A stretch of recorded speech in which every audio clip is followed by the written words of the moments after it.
وَتِلْكَ الْأَمْثَالُ نَضْرِبُهَا لِلنَّاسِ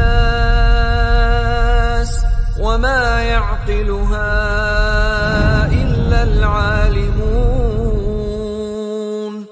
Hudzaifah mengatakan, kami dulu pernah duduk di samping Umar bin Khattab, duduk di sisi Umar bin Khattab. Hudzaifah ini dikenal dengan sahabat mutakhassis fil fitan, sahabat yang mutakhassis bertanya kepada Rasul tentang fitnah-fitnah.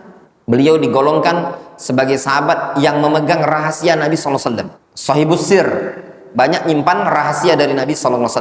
Hudzaifah bercerita bahwasanya beliau bersama teman-temannya duduk di samping Umar bin Khattab. Umar bertanya kepada Hudzaifah, siapa di antara kalian yang telah menghafal hadis dari Nabi SAW tentang fitnah sebagaimana yang disampaikan oleh Rasulullah SAW? Kata Hudzaifah, aku wahai Umar, aku yang telah hafal dari Rasulullah SAW hadis tentang fitnah.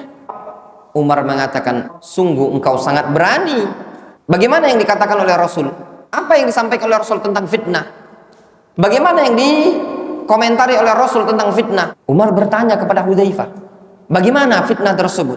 Kata Hudzaifah, aku mendengar Rasulullah SAW beliau pernah bersabda, Rasul mengatakan, fitnah seseorang, baik dalam keluarganya, hartanya, dirinya, anaknya, tetangganya, itu semua fitnah yang seperti ini, ujian-ujian yang seperti ini, itu bisa digugurkan dengan sholat, dengan puasa, sedekah, amar ma'ruf nahi munkar. Ya ikhwan, anak fitnah apa tidak? Fitnah. Innama amwalukum wa auladukum fitnah, kata Allah Subhanahu wa taala. Harta anak kalian itu adalah fitnah, ujian. Bagaimana bentuknya? Macam-macam. Kadang fitnah dalam masalah anak, kita bisa jadi nggak jadi pengajian gara-gara ngurusi anak, ya benar?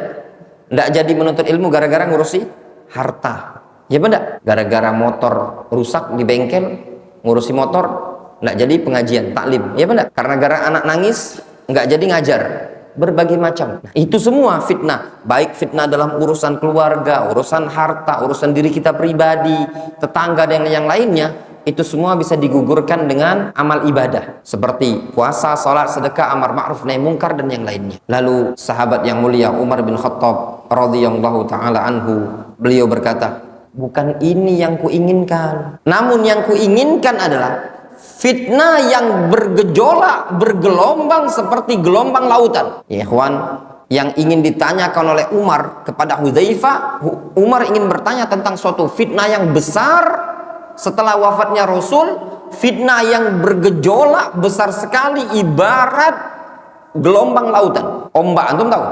Ombak itu ada orang mati diseret ombak, ada kan? Kalau orang ditariknya bisa mati gitu. Itulah fitnah, bisa membunuh seseorang, merusak agamanya seseorang. Kata Hudzaifah, adapun fitnah yang engkau inginkan tadi, fitnah tersebut masih tertutup dengan pintunya, ada pintu. Lalu Umar bertanya, pintu tersebut dibuka atau dipecahkan? Kata Hudzaifah, bahkan pintu tersebut dirusak, dipecahkan. Kemudian Umar pergi. Sudah, Umar langsung paham. Kemudian seorang tabi'in bertanya kepada Hudzaifah, apakah Umar tahu apa yang dimaksud pintu tadi? Kata Hudzaifah, na'am. Umar tahu maksud pintu tersebut sebagaimana Umar tahu setelah hari ini, hari esok. Apa maksud pintu tersebut? Pintu tersebut adalah masa hidupnya Umar bin Khattab. Maksudnya apa? Fitnah tersebut ditutup, masih tertutup dengan pintu. Apa pintunya? Yaitu kehidupan Umar bin Khattab. Maksud dari yuksar am yuftah, kata Hudzaifah, yuksar maksudnya apa? Umar itu akan mati dibunuh, dibuka paksa. Maksudnya apa? Pintu tersebut dibuka dengan paksa, maknanya Umar bin Khattab akan dibunuh, bukan mati sakit. Jelas? Antum lihat syarah hadis ini dalam Kitabul Fitan dalam Sahih Bukhari.